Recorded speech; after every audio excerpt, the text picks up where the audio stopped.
ভালো টলো সব চলেছে। হ্যাঁ, তার মানে মনে করো সাদা হয়েছে। এ তো হবে, যা অবস্থা মিকে অবস্থা যা অবস্থা আবার দিবে।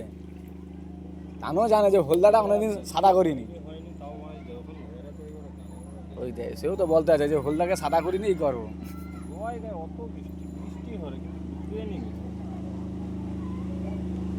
মেশিন চালাইছে নাকি? ওটাই তো জল বার করাবে কোথায়?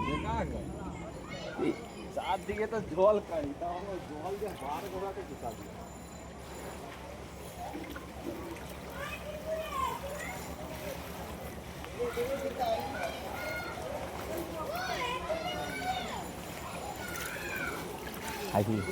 জল বার করার নাকি?